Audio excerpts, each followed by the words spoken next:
Il arrive des fois que nous arrivons à saboter nos propres relations. Nous adoptons des comportements qui ne vont pas dans le sens de ce que nous voulons, mais nous nous retrouvons que nous l'avons fait quand même, alors qu'on ne le voulait pas. Mais c'est pour certains, ça arrive parfois, quelquefois, mais pour d'autres, c'est quelque chose de très fréquent. Et c'est là que ça devient un problème. Et donc, nous allons parler aujourd'hui des sabotages. Pourquoi nous sabotons nos propres relations?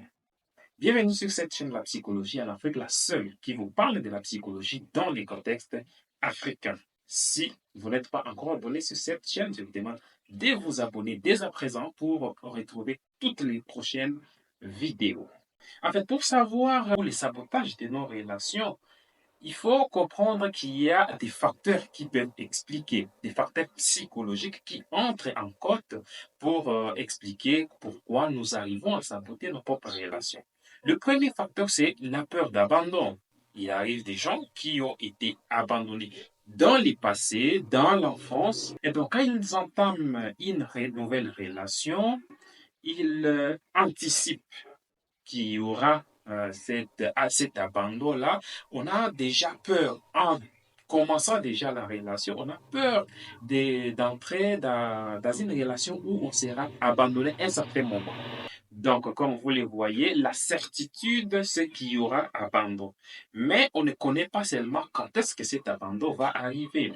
C'est pourquoi les personnes peuvent adopter certains comportements parce qu'ils ont cette peur-là d'être abandonnés. Le deuxième facteur le plus fréquent chez les personnes qui sabotent leur propre relation, c'est le manque de confiance, en eux-mêmes. Ils n'ont pas assez de confiance pour eux et estiment ne pas mériter de l'amour de quelqu'un. Et donc, quand on pense déjà ne pas mériter de l'amour dans une relation, eh bien, ça crée en fait des sabotages où on essaie d'adopter plusieurs comportements qui vont dans le sens d'abîmer en fait la relation alors qu'on ne le veut pas. Troisième élément, ce sont des attentes irréalistes. Je m'attends à ce qu'il y ait quelqu'un qui va me correspondre, qui va remplir tous les critères en fait que je me suis mis dans la tête et j'ai des attentes envers cette personne-là. Elle doit se comporter de telle façon, elle doit s'habiller de telle façon, elle doit parler d'une certaine façon, elle doit, voilà. Tous ces éléments-là, c'est parce qu'on a des attentes envers l'autre. Les attentes en soi ne sont pas mauvaises. C'est normal. Mais parfois, on exige, on attend de quelqu'un quelque chose qu'il ne peut pas. Ces attentes deviennent alors irréalistes. Et dans les cas où on a des attentes irréalistes envers quelqu'un, eh bien, on va adopter certains comportements en fait qui va nuire carrément à la relation. Quatrième élément, c'est l'évitement de la vulnérabilité. Il y a des personnes qui connaissent déjà leur propre vulnérabilité. Ils savent que dans la relation, je suis vulnérable concernant tel ou tel autre aspect.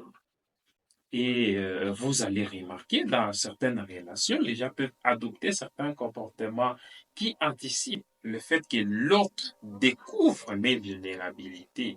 Et donc, quand il découvre mes vulnérabilités, et donc, il risque en fait de ne pas m'aimer comme il m'aime aujourd'hui. Donc, quand on a déjà cette peur que l'autre découvre sa vulnérabilité et on évite de montrer cette vulnérabilité, et donc on va devoir se comporter dans un sens qui soit négatif pour la relation. Ce qui est clair, il faut remarquer dans tout ce que j'ai dit, ce sont des choses qui sont inconscientes, que ce soit la peur d'abandon, les problèmes de confiance, que ce soit les attentes irréalistes. Généralement, cela n'est pas vraiment connu pour les personnes qui sont dans cette situation-là. C'est inconscient parce que il faut devoir peut-être y travailler pour les remonter et découvrir vraiment si c'est quoi. Mais dans cette vidéo, je vais vous montrer quand même les signes qui montrent que vous êtes en train de nuire à votre propre relation, que vous êtes en train de saboter cette relation que vous entretenez. Le premier, c'est le retrait émotionnel. Dans les retraits émotionnels, vous allez voir que la plupart des temps, les personnes qui vont adopter des comportements de sabotage vont se mettre en retrait dans la relation. C'est-à-dire, pas du tout de communication, pas beaucoup de rencontres, pas beaucoup de rapprochements avec les partenaires. Donc, il y aura ces retraits émotionnels où on se détache. On est dans la relation, mais on se détache un peu de cette relation-là. Il s'agit là d'un des signes qui prouvent à suffisance que vous êtes en train de saboter la relation. Deuxième, ce sont des critiques et parfois des contrôles aussi. Dans ce sens, vous allez vous rencontrer dans une relation où il n'y a que des critiques. Tu ne fais pas ceci, tu ne te comportes pas de telle façon, tu ne fais pas ce que je veux. Voilà. Il n'y aura que des critiques. En fait, pas que des critiques, mais la plupart des temps, il y aura beaucoup de critiques. S'il n'y a pas de critiques, par contre, on peut tenter de contrôler l'autre. On essaye de contrôler ce qu'il va faire, de contrôler sa façon de se comporter, de contrôler ses sorties, de tout contrôler. Et donc, ce sont des comportements, des signes qui prouvent en suffisance qu'il y a un peu de sabotage dans la relation. Il y a aussi la jalousie. Alors, nous avons déjà parlé dans une de nos anciennes vidéos sur la jalousie. Mais il faut savoir que la jalousie en soi, ce n'est pas une si mauvaise chose que ça, mais ça devient en fait problématique quand on voit que la jalousie est beaucoup plus développée.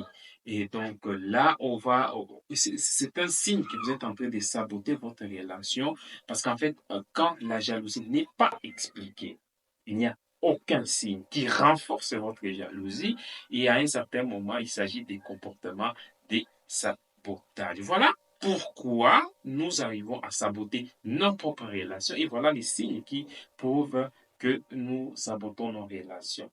Merci d'avoir visualisé cette vidéo. On se retrouve lors de la prochaine vidéo. Veuillez vous abonner si ce n'est pas encore fait. Moi, je vous dis au revoir. Ciao.